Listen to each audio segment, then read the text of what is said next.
नमस्ते दोस्तों, आज हम निकलेंगे एक ऐसे सफ़र पर जहाँ प्रकृति की हर खूबसूरती आपको मंत्रमुग्ध कर देगी।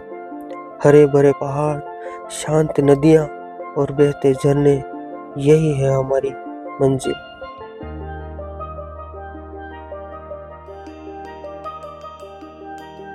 ये पहाड़ सिर्फ पत्थर और मिट्टी नहीं है, ये अनगिनत कहानियाँ सुनाते हैं। हर रास्ता एक नई राह दिखाता है, हर घाटी में छिपी है प्रकृति की अद्भुत सुंदरता। यहाँ चलना सिर्फ यात्रा नहीं, बल्कि एक अनुभव है। और यहाँ के मंदिर, हर शिखर पर बस शांति का अनुभव है। छोटी सी घंटी की आवाज़ और हरियाली के बीच में ये मंदिर हमें याद दिलाते हैं कि प्रकृति और धर्म कितने सुंदर रूप में साथ साथ चलते हैं। तो दोस्तों, चलिए शुरू करते हैं ये खूबसूरत सफ़र, जहाँ प्रकृति, धर्म और शांति का संगम हमारा इंतज़ार कर रहा है। यह है हमारा पहाड़, मंदिर और झरने का सफ़र, और आपके साथ हर पल का आनंद और भी गहरा होगा।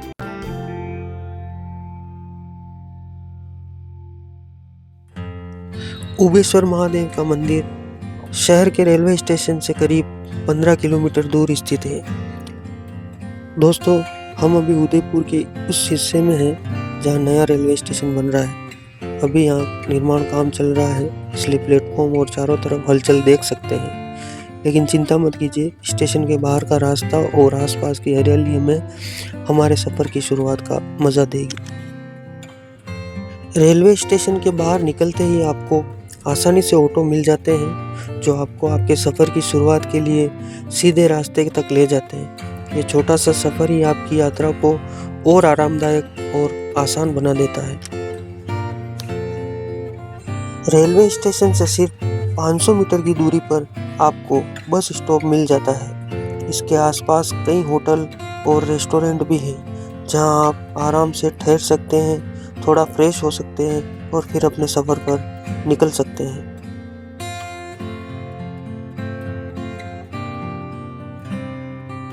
शहर में आमतौर पर इतना ट्रैफिक नहीं होता, इसलिए आप आसानी से अपने सफ़र की शुरुआत कर सकते हैं और बिना किसी रुकावट के खूबसूरत जगहों तक पहुंच सकते हैं।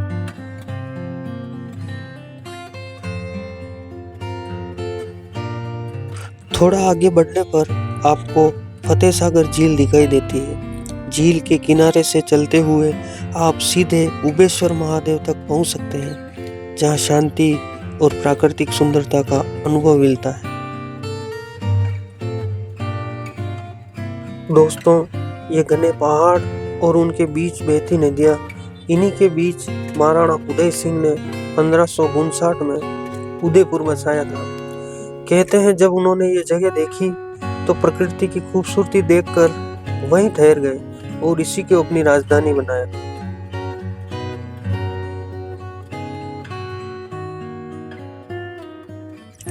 दोस्तों, इन दो जगहों तक पहुंचने के दो रास्ते हैं।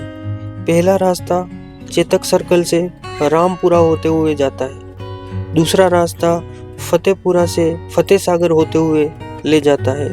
दोनों रास्ते अपनी अपनी जगह खूबसूरत हैं और पहाड़ों के बीच से निकलते हुए मन को एक अलग ही अनुभव देते हैं। इसके बाद हम चलेंगे पहाड़ों के बीच स्थित उबेश्वर महादेव मंदिर की तरफ। ये मंदिर भगवान शिव जी को समर्पित है।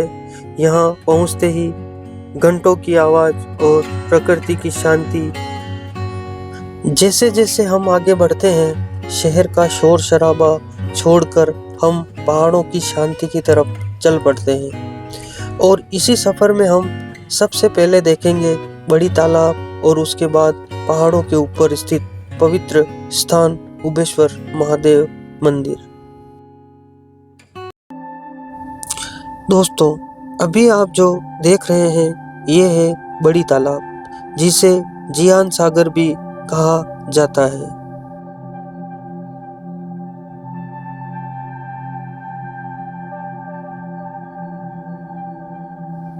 बड़ी तालाब का निर्माण 17वीं सेंचुरी में महाराणा राज सिंह प्रथम ने करवाया था। उस समय उदयपुर और आसपास के इलाकों में अकाल पड़ा था। पानी की बहुत कमी हो रही थी। तब इस झील का निर्माण कराया गया ताकि लोगों और खेतों को पानी मिल सके। यही वजह है इस झील को जयसमंद भी कहा जाता है।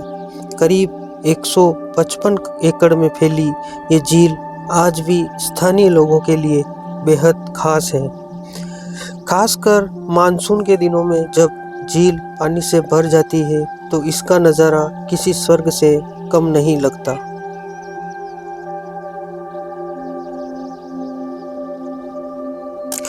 बड़ी तालाब चारों तरफ पहाड़ियों से घिरी हुई है।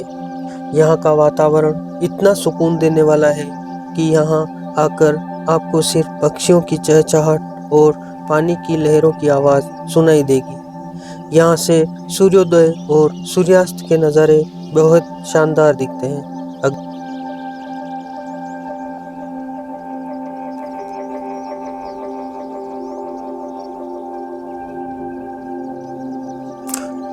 बड़ी तालाब पर आने वाले ज़्यादातर लोग यहाँ पिकनिक मनाने, शांति का आनंद लेने या फिर फोटोग्राफी करने आते हैं। यहाँ बड़ी पैलेस भी है जो एक रिजॉर्ट में बदल चुका है। अगर आप चाहते हैं तो झील किनारे बैठकर चाय या कॉफ़ी का मज़ा ले सकते हैं। मानसून और सर्दियों के मौसम में यहाँ का अनुभव सबसे बेहतरीन रहता है। तो दोस्तों, उदयपुर की इस झील में न नाव की भीड़ है न बाजार का शोर, बस है तो प्रकृति की गोद और शांति का एहसास। अगर आप उदयपुर घूमने आ रहे हैं तो बड़ी तालाब को अपनी लिस्ट में ज़रूर शामिल करें।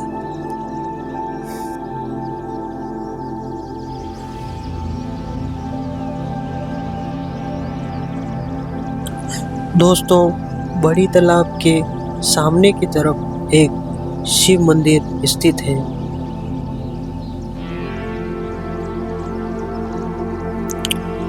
शिव मंदिर से सीधे सामने नज़र डालते ही आपको पहाड़ों से बहकर आता हुआ पानी झरने की शक्ल में दिखाई देता है।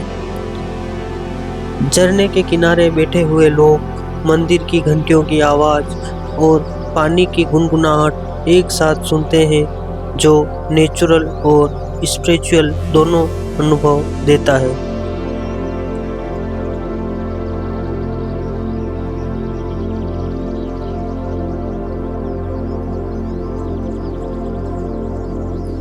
बरसात के दौरान ये झरना अपने पूरे फ्लो में होता है और ड्राई सेशन में यहाँ सिर्फ हल्का पानी या पतली धार दिखाई देती है।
चलिए दोस्तों, अब आगे का सफ़र तय करते हैं। कुबेश्वर महादेव जाने के लिए बड़ी तालाब के किनारे से होते हुए जाया जाता है। यहाँ से तकरीबन 7 किलोमीटर दूरी पर उबेश्वर महादेव स्थित है। ये क्षेत्र जंगलों से घिरा हुआ है, इसलिए आम दिनों में यहाँ शेर और चीते दिखाई दे जाते हैं। इसी वजह से रात के समय यहाँ आना सुरक्षित नहीं माना जाता।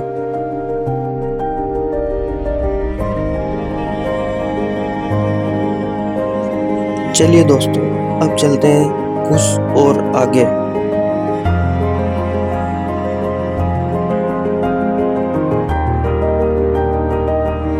इस रास्ते के साथ साथ एक नदी चलती है, जिसमें साफ पानी नहाने और पीने के काम में आता है।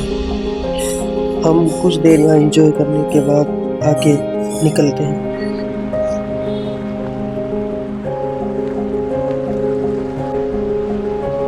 चलो आगे।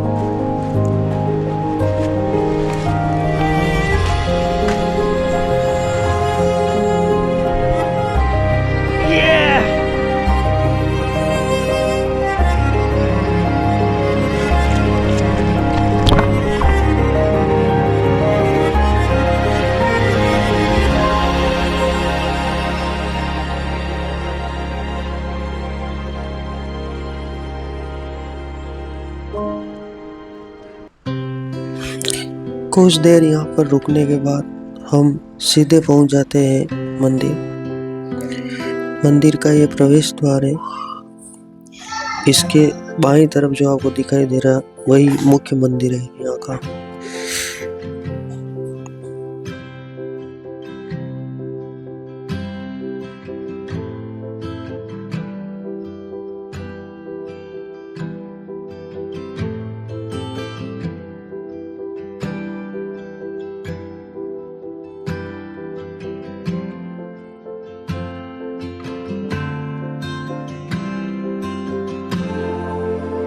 मंदिर के दूसरी तरफ निकलने पर छोटा तालाब,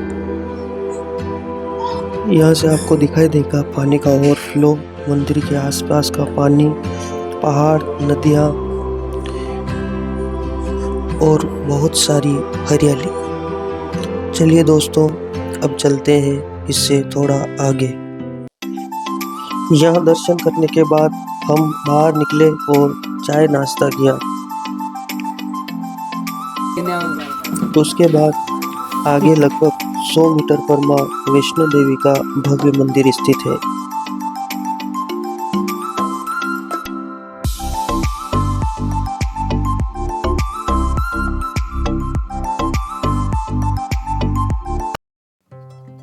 यह मंदिर मां वैष्णो देवी को समर्पित है। यहाँ का ऊपर से नज़ारा आप देख सकते हैं। इस मंदिर के अंदर 50 मीटर गहरी गुफा है, जहाँ से अंदर की तरफ दर्शन करने के लिए जाया जाता है।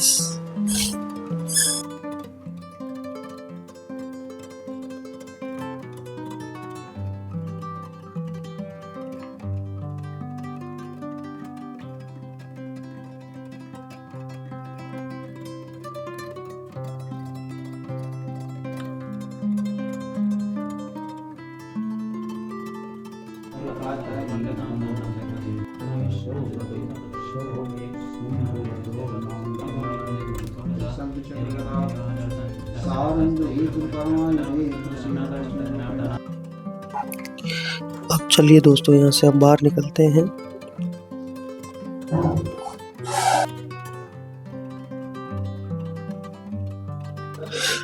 बाहर निकलने पे आपको कुछ ऐसे सीन दिखाई देते हैं। छोटा ये मंदिर भी है, पीने के पानी की व्यवस्था सारी यहाँ पे मिल जाती है। चलिए दोस्तों, आज का ट्रेवल वीडियो यहीं तक। उम्मीद करता हूँ ये यात्रा आपको पसंद आई होगी।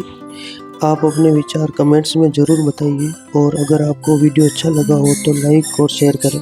और हाँ, ऐसे ही नए सफ़र के लिए चैनल को सब्सक्राइब करना ना भूलें।